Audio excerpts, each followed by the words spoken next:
به نام خدا و با عرض سلام خدمت شما دانشجویان عزیز، با جلسه دیگری از درس ریاضی عمومی 1 در خدمتتون هستیم. در ادامه مباحث جلسه گذشته امروز هم قرار هستش که راجع به اعداد مختلط با هم دیگه صحبت بکنیم و نمایش مختلف اعداد مختلط رو ببینیم.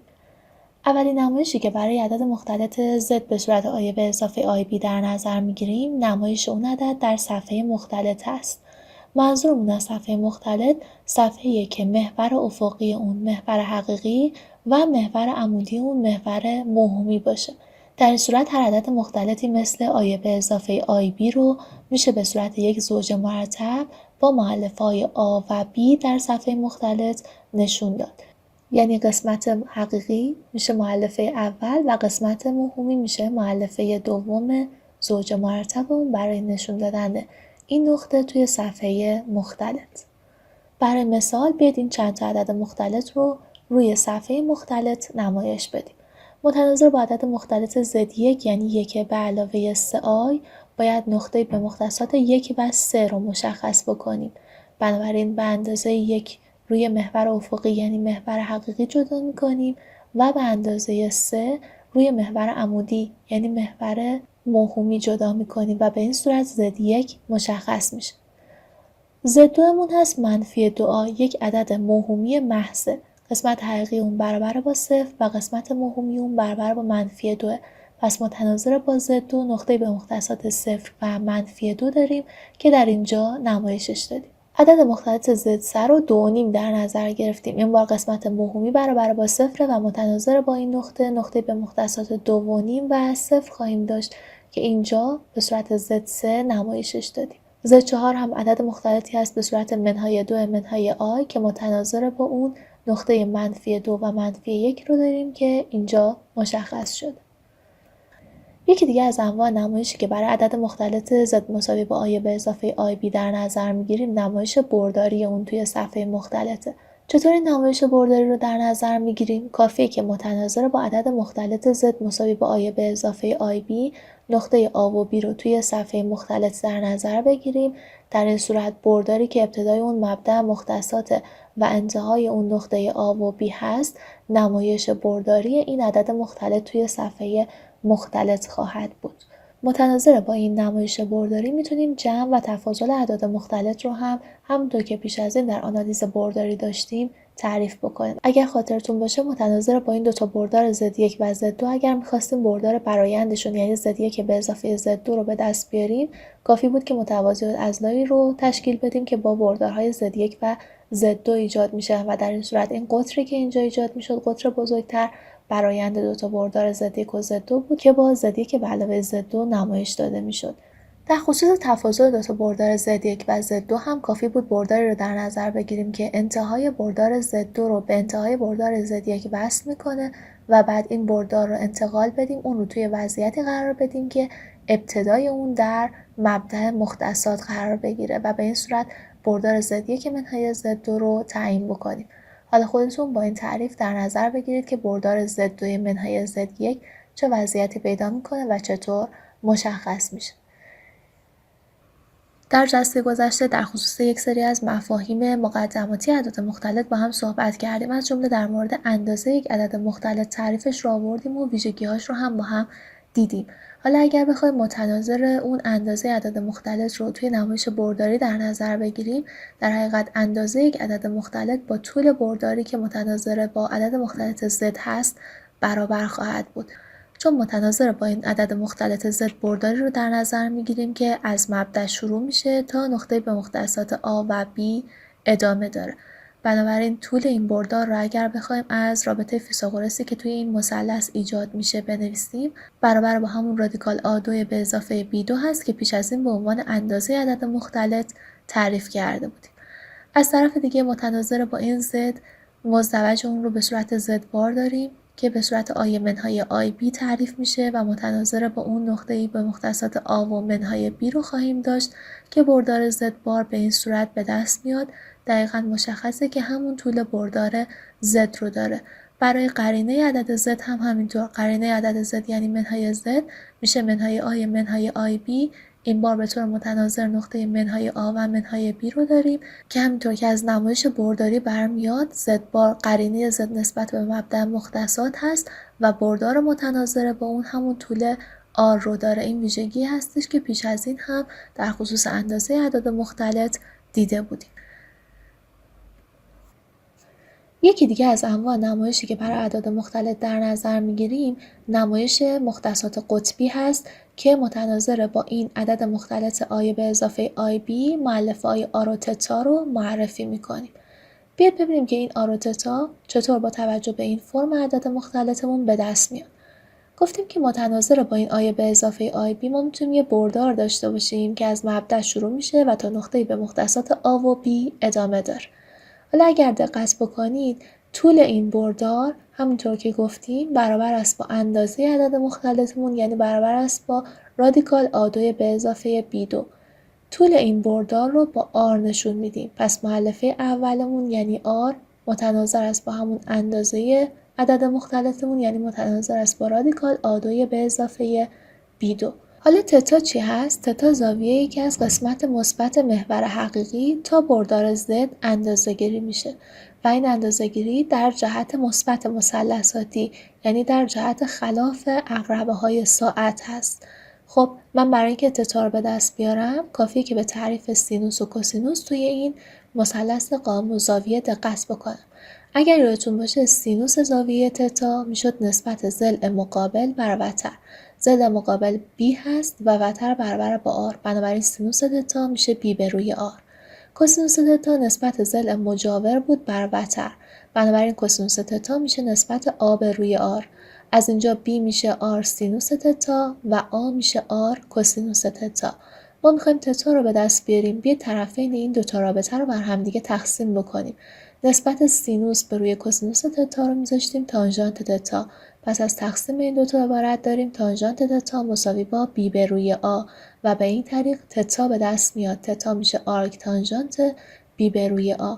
این تتا بچه آرگومان یا شناسه عدد مختلط نامیده میشه که به صورت آرک تانژانت بی به روی آ محاسبه میشه. یه مفهوم هم میدونیم در خصوص آرک تانژانت دیگه. وقتی بهمون میگن آرک تانژانت بی به روی آ رو حساب بکن، یعنی باید بگیم که تانژانت چه زاویه‌ای برابر میشه با بی به روی آ. حالا این رو بعداً توی مثال بهتر متوجه میشید. پس یه جمع‌بندی داشته باشیم، این که متناظر با عدد مختلط آی به اضافه آی بی یه نمایش قطبی داریم با مؤلفه‌های آر و تتا که آر میشه اندازه زد، یعنی میشه رادیکال آ2 به اضافه بی2 و تتا یعنی شناسه یا آرگومان این عدد مختلط به صورت آرک تانژانت بی به روی آ به دست میاد. اون چیزی که توی این نمایش حائز اهمیت نحوه محاسبه آرک تانژانت بی به روی آ هست. بچه‌ها من میدونم که برای هر تتایی تانژانت تتا و تانژانت پی به اضافه تتا همیشه با همدیگه برابرن. پس وقتی که من میخوام آرک تانژانت بی به روی آ رو حساب بکنم به دو تا زاویه میرسم، یکی زاویه تتا، یکی زاویه پی به اضافه تتا. اون وقت هست که من باید برم نگاه بکنم ببینم زد کجای صفحه مختلط قرار گرفته و با توجه به مکان قرار گرفتن زد در صفحه مختلط از بین تتا و پی به اضافه تتا زاویه اصلی رو انتخاب بکنم.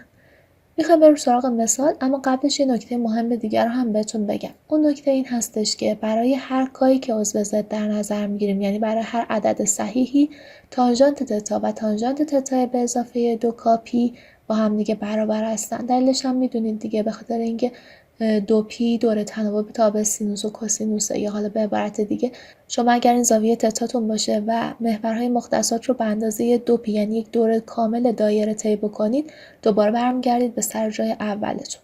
پس اون تتایی که به دست آوردیم به عنوان شناسه یا آرگومان عدد مختلط منحصر به فرد نیست، یه دونه نیست. در حقیقت برای عدد مختلط ما مجموعه یک سری تتاهایی رو داریم که در حقیقت ما میتونیم به صورت تتای به اضافه 2 پی ها در نظر بگیریم که کا میتونه هر عدد صحیحی باشه.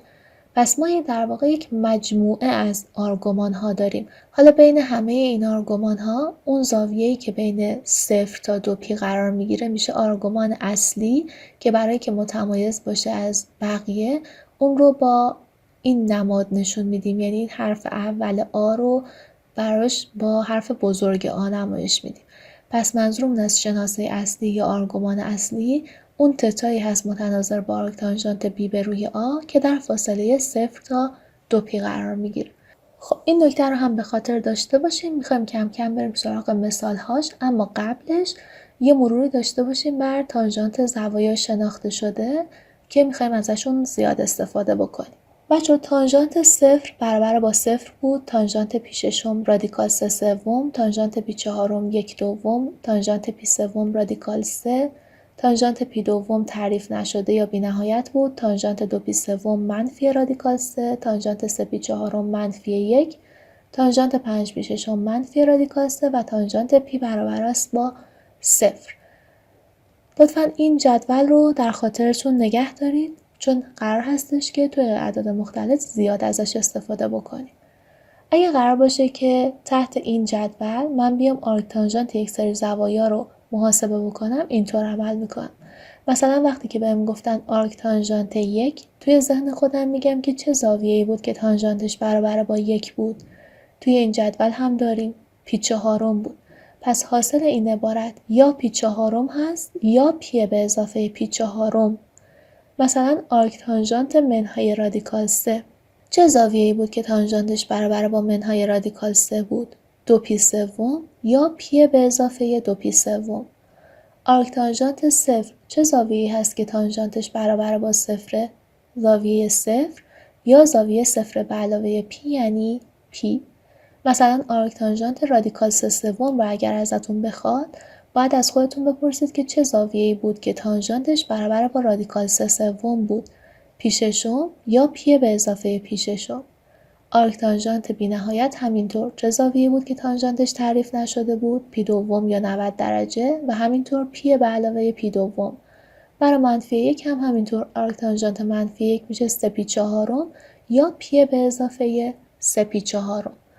به عنوان مثال میخوایم برای چند تا عدد مختلط نمایش قطبیشون رو به دست بیاریم. عدد مختلط اولمون باشه 1 به علاوه آی. متناظر با این بعد آر و تتا رو به دست بیاریم. اولا از آر شروع بکنیم. میدونیم که آر میشد اندازه همین عدد مختلط Z1 که متناظرش نقطه‌ای به مختصات 1 و 1 رو هم داریم. پس آر میشه رادیکال A2 به اضافه B2. با توجه به اینکه A و B هر دو 1 هستن میشه رادیکال 2. تتا میشه آرک تانژانت B به روی آ، یعنی آرک تانژانت قسمت موهومی به روی قسمت حقیقی. پس داریم آرک تانژانت 1 چه زاویه‌ای بود که تانژانتش برابر با 1 بود؟ پی چهارم یا پی به اضافه پی چهارم. ما باید متناظر با این نقطه فقط یه دونه تتا ارائه بدیم. پس باید ببینیم که بین پی چهارم و پی به اضافه پی چهارم کدوم رو باید انتخاب بکنیم. انتخاب بین این دوتا برمیگرده به محل قرار گرفتن Z1 توی صفحه مختلط.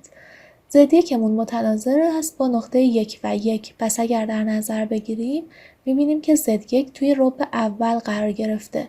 پس بین پی چهارم و پی به اضافه پی چهارم ما باید پی چهارم رو انتخاب بکنیم. پس میبینیم که نمایش قطبی عدد مختلطمون خواهد بود رادیکال 2 و پی چهارم. به صورت آر و تتا رو نمایش دادیم.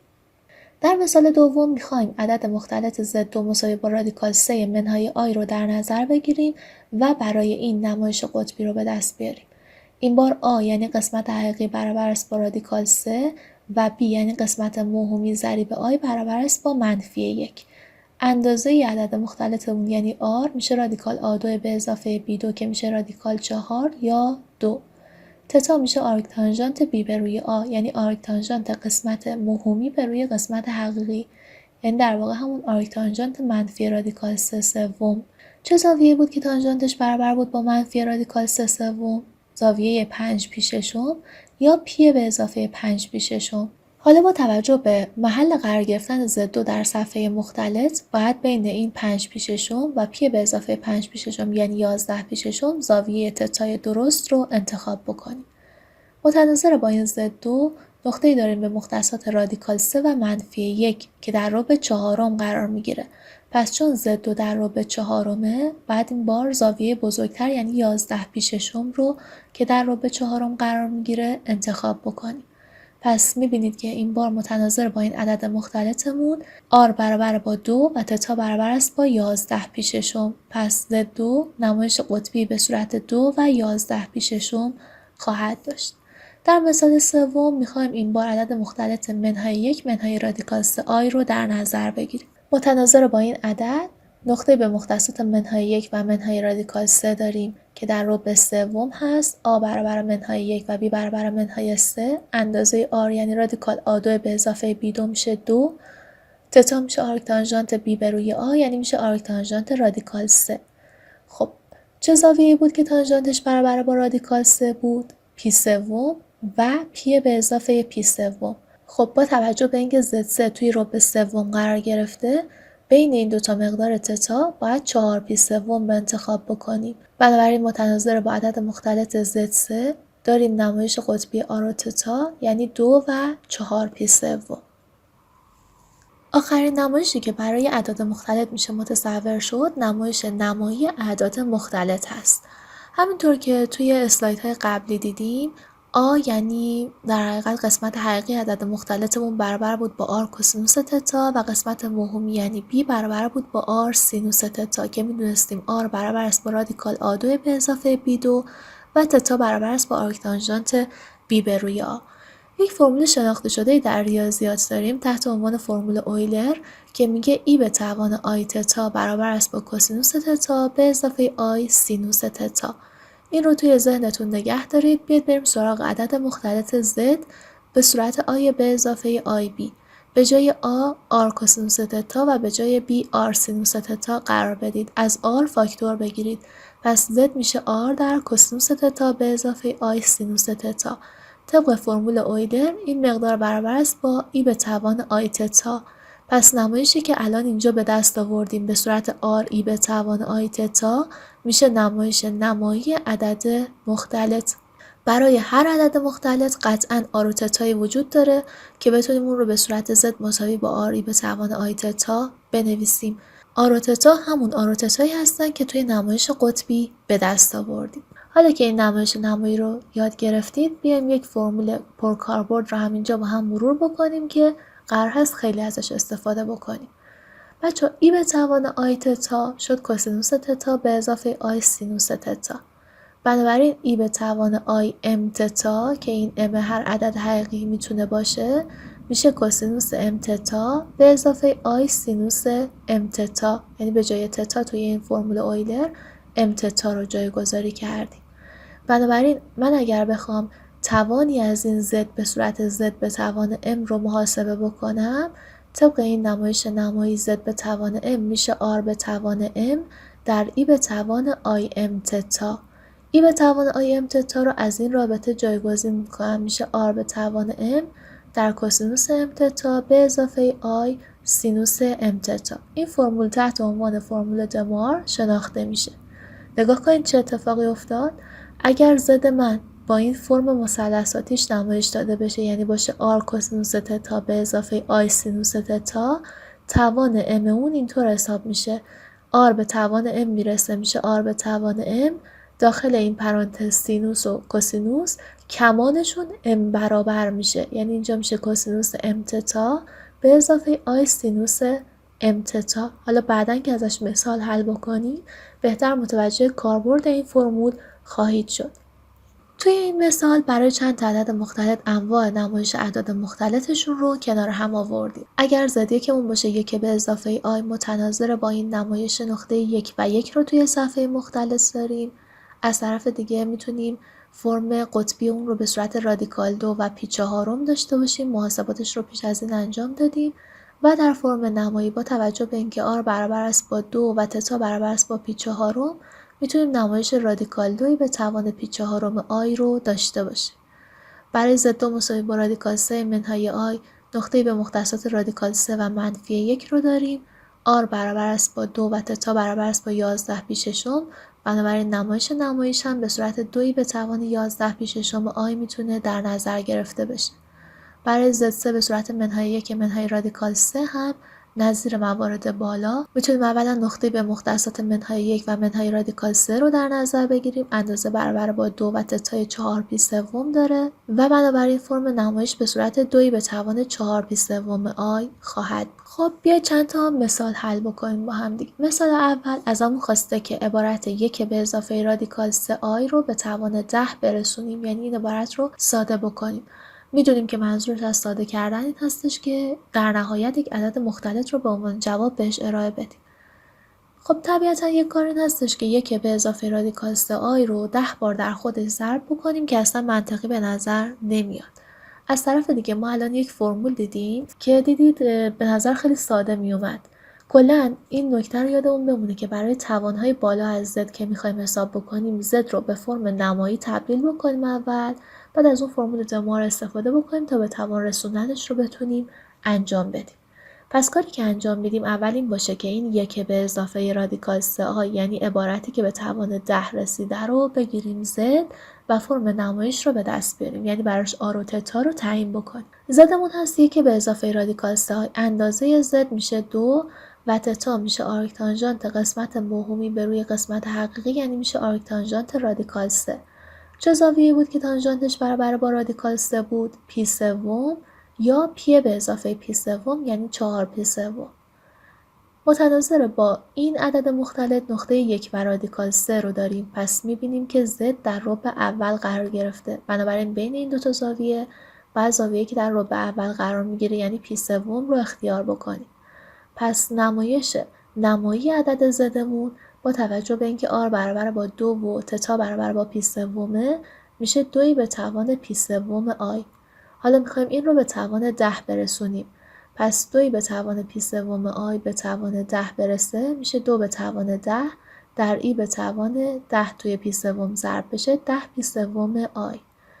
طبق فرمولی که بلد بودیم، فرمول اویلر، ای به توان 10 پی سوم آی میشه کوسینوس 10 پی سوم به اضافه آی سینوس 10 پی سوم. میخوایم محاسبات این عبارت ها رو انجام بدیم. 10 پی سوم در حقیقت 3 پی به اضافه پی سوم هست. با توجه به دور تناوب به سینوس و کوسینوس توی کمان این زوایا میتونیم از 2 پی ها صرف نظر بکنیم و در حقیقت کوسینوس پی به اضافه پی سوم و سینوس پی به اضافه پی سوم رو حساب بکنیم. بچه پی به اضافه تتا میشه توی ربع سوم. توی ربع سوم هم کوسینوس و هم سینوس منفی هستن. بنابراین کوسینوس پی به اضافه پی سوم میشه منفی کوسینوس پی سوم و سینوس پی به اضافه پی سوم میشه منفی سینوس پی سوم. خب مقادیر اینها رو بلدیم. کوسینوس پی سوم یا 60 درجه 1 دوم بود. سینوس پی سوم رادیکال 3 دوم. جایگذاریش رو انجام میدیم و به این طریق حاصل عبارتمون به دست میاد. در مثال دوم این قسمت ازم خواسته که آ و بی رو طوری تعیین بکنیم که 1 منهای آی ریشه این معادله باشه و بعد گفته ریشه دیگر معادله رو هم پیدا بکنیم. خب 1 منهای آی ریشه معادله باشه یعنی چی؟ یعنی توی معادله صدق بکنه. پس من باید این عبارت رو توی معادلم قرار بدم، متناظر با اون آ و بی رو به دست بیارم. اگر قرار باشه که 1 منهای آی رو توی این عبارت قرار بدم، احتیاج دارم که 1 منهای آی به توان 7 و 1 منهای آی به توان 5 رو داشته باشم. پس برای اینکه محاسباتم ساده تر بشه، بیام اول فرم نمایی 1 منهای آی رو به دست بیارم. Z1 رو گذاشتیم 1 منهای آی، میدونیم که متناظر با اون نقطه به مختصات 1 و منفی 1 داریم. اندازه اون یعنی r برابر است با رادیکال 2. تتا میشه آرک تانژانت قسمت موهومی به روی قسمت حقیقی، یعنی میشه آرک تانژانت منفی 1. چه زاویه‌ای بود که تانژانتش منفی 1 بود؟ 3 پی چهارم یا پی به اضافه 3 پی چهارم یعنی 7 پی چهارم. با توجه به اینکه نقطه‌ای که داریم توی ربع چهارم قرار گرفته، بین این دوتا تتا 7 پی چهارم رو انتخاب میکنیم. پس مختصات قطبی متناظر با عدد مختلطمون میشه رادیکال 2 و 7 پی چهارم و نمایش به صورت رادیکال 2 به توان 7 پی چهارم آی خواهد بود. احتیاج داریم که توان هفتم و توان پنجمش رو حساب بکنیم. از توان پنجمش شروع بکنیم. Z1 به توان 5 میشه رادیکال 2 به توان 7 پی چهارم آی به توان 5. پس میشه رادیکال 2 به توان 5 در ای به توان 35 پی چهارم آی. ای به توان 35 پی چهارم آی طبق فرمول اویلر میشه کوسینوس 35 پی چهارم به اضافه آی سینوس 35 پی چهارم. برای محاسبه این دوتا عبارت دقت بکنید که 35 پی چهارم در حقیقت 8 پی به اضافه 3 پی چهارم هست. با توجه به اینکه دور تناوب تابع سینوس و کوسینوس 2 پی هست، ما میتونیم که از این کمانهای زوج 8 پی صرف نظر بکنیم و در واقع کوسینوس و سینوس 3 پی چهارم رو حساب بکنیم. 3 پی چهارم در واقع پی منهای پی چهارمه. پی منهای پی چهارم یعنی در ربع دوم هستیم. در ربع دوم کوسینوس منفی و سینوس مثبته. بنابراین کوسینوس پی منهای پی چهارم میشه منفی کوسینوس پی چهارم و سینوس پی منهای پی چهارم میشه خود سینوس پی چهارم. ضریب رو هم که از همون ابتدا رادیکال 2 به توان 5 رو به صورت 4 رادیکال 2 نوشتیم و همه رو تکرار کردیم. کوسینوس پی چهارم رادیکال 2 دومه و سینوس پی چهارم هم همینطور. جایگذاری ها رو انجام بدیم. طرفین رو توی 4 رادیکال 2 ضرب بکنیم. پس حاصل Z1 به توان 5 نهایتاً به دست میاد منفی 4 به اضافه 4i. این رو نگه دارید. بریم Z1 به توان 7 رو هم حساب بکنیم. Z1 بود رادیکال 2 به توان 7 پی چهارم آی. پس به توان 7 که برسه میشه رادیکال 2 به توان 7 ای به توان 49 پی چهارم آی. ای به توان 49 پی چهارم آی رو میتونیم به صورت کوسینوس 49 پی چهارم به اضافه آی سینوس 49 پی چهارم بنویسیم. 49 پی چهارم در حقیقت 12 پی به اضافه پی چهارم هست. با توجه به دور تناوب سینوس و کوسینوس میتونیم از 12 پی صرف نظر بکنیم و کوسینوس پی چهارم و سینوس پی چهارم رو حساب بکنیم که هر دو برابر رادیکال 2 دوم هستند. در رادیکال 2 به توان 7 یا 8 رادیکال 2 هم که ضرب بشن، حاصل این عبارت هم میشه 8 به علاوه 8i. پس Z1 به توان 7 رو به دست آوردیم 8 به علاوه 8i. Z1 به توان 5 رو به دست آوردیم منهای 4 به اضافه 4i. معادلمون بود Z1 به توان 7 به اضافه Z1 به توان 5 به اضافه B مساوی با 0. مقدارهای Z1 به توان 7 و Z1 به توان 5 رو جایگذاری کنیم، به یک همچین عبارتی میرسیم. قسمت‌های حقیقی رو کنار هم و قسمت‌های موهومی رو هم کنار هم بنویسیم. حاصل این عبارت برابر شده با 0. دو تا عدد مختلف وقتی با هم برابر هستند که قسمت‌های حقیقی با هم و قسمت‌های موهومی با هم برابر باشن. پس هم باید قسمت حقیقیمون یعنی 8 منهای 4i به اضافه b مساوی با 0 باشه، هم قسمت موهومی یعنی 8 به اضافه 4a. از معادله بالایی a به دست میاد منفی 2، منفی 2 رو توی معادله پایینی قرار بدیم، b به دست میاد منفی 16. بنابراین a و b که میخواستیم به دست اومد. از طرف دیگه ازم خواسته بود که یک ریشه دیگه از معادله رو هم پیدا بکنیم. معادله که داریم معادله هستش که ضرایب اون حقیقی هستن. الان a و b رو هم به صورت دو تا عدد حقیقی به دست آوردیم. بنابراین طبق نکته‌ای که پیش از این یاد گرفته بودیم، با توجه به اینکه یک منهای آی یک ریشه است، مزدوج اون یعنی یک به علاوه آی هم یک ریشه دیگه از این معادله خواهد بود. و نهایتاً در مثال آخر میخوایم این عبارت رو ساده بکنیم. میدونیم که منظور از ساده کردن این هستش که عبارتمون رو به صورت یک عدد مختلط ارائه بدیم. خب توی این عبارتی که میخوایم ساده بکنیم یه سری فاکتورهایی میبینیم که همه به توان رسیدن. رادیکال 2 به اضافه رادیکال 6i به توان 3، 1 منهای i به توان 10، منهای 2 به اضافه 2i به توان 2. پس بیاید یکی یکی اینها رو حساب بکنیم، با توجه به فرم نمایی به توان رسوندن‌هاش رو انجام بدیم، بعد نهایتاً جایگذاری رو توی این عبارتمون انجام بدیم، ببینیم حاصل چطور ساده میشه. زده که اون هست رادیکال 2 به اضافه رادیکال 6i متناظر با این نقطه رادیکال 2 و رادیکال 6 رو داریم، یعنی a رادیکال 2 و b رادیکال 6. بنابراین r میشه رادیکال a2 به اضافه b2 که میشه رادیکال 8 یا 2 رادیکال 2 و تتا میشه آرک تانژانت b به روی a که میشه آرک تانژانت رادیکال 3. چه زاویه‌ای بود که تانژانتش رادیکال 3 بود؟ پی سوم یا پی به اضافه پی سوم یعنی 4 پی سوم. با توجه به اینکه Z1 مون به مختصات رادیکال 2 و رادیکال 6 در ربع اول قرار گرفته، بین این دو تا زاویه پی سوم رو انتخاب میکنیم. پس متناظر با Z1 فرم نمایی به صورت 2 رادیکال 2 در ای به توان پی سوم آی خواهد بود. ما Z1 یعنی این عبارتمون رو به توان 3 توی عبارت کلی داریم، پس باید Z1 به توان 3 رو حساب بکنیم که میشه 2 رادیکال 2 به توان پی سوم آی به توان 3 برابر میشه با 2 رادیکال 2 به توان 3 در ای به توان پی آی. ای به توان پی آی در حقیقت کوسینوس پی به علاوه آی سینوس پی هست. سینوس پی برابر با 0 و کوسینوس پی برابر با -1. بنابراین حاصل این عبارت میشه -16 رادیکال 2. این عبارت رو نگه دارید. بریم سراغ محاسبه 1 منهای آی به توان 10. Z2 رو بگیریم. 1 منهای آی متناظر با اون نقطه 1 و -1 رو داریم که در ربع 4 هست. R برابر است با رادیکال 2، تتا برابر است با آرکتانژانت منهای 1. چه زاویه‌ای بود که تانژانتش منهای 1 بود؟ 3π4 یا 7π4 که با توجه به اینکه نقطمون توی ربع 4 هست 7π4 رو باید انتخاب بکنیم. پس Z2 رو داریم رادیکال 2 به توان 7π4 آی. احتیاج داشتیم که توان دهمش رو حساب بکنیم، یعنی در حقیقت رادیکال 2 به توان 10 در ای به توان 70π4 آی رو داشته باشیم. رادیکال 2 به توان 10 میشه 32. کوسینوس 70π4 به اضافه آی سینوس 70π4 رو هم باید حساب بکنیم. 70π4 همون 35π2 یا 17π به اضافه π2 هست. با توجه به دور تناوب تابع سینوس و کوسینوس میشه از 16π صرف نظر کرد و در حقیقت کوسینوس 3π2 و سینوس 3π2 رو توی این رابطه در نظر گرفت. کوسینوس 3π2 برابر با 0 و سینوس 3π2 برابر با منهای 1. بنابراین حاصل این عبارت میشه -32 آی. نهایتاً توی مخرج کسر عبارت -2 به اضافه 2 آی به توان 2 داشتیم. برای محاسبهش هم میتونیم از فرم نمایی و بعد به توان 2 رسوندن استفاده بکنیم. همین که چون فقط به توان 2 هست میتونیم این عبارت منهای 2 به اضافه 2 آی رو دوبار در خودش ضرب بکنیم. در این صورت حاصل عبارتمون برابر میشه با -8 آی.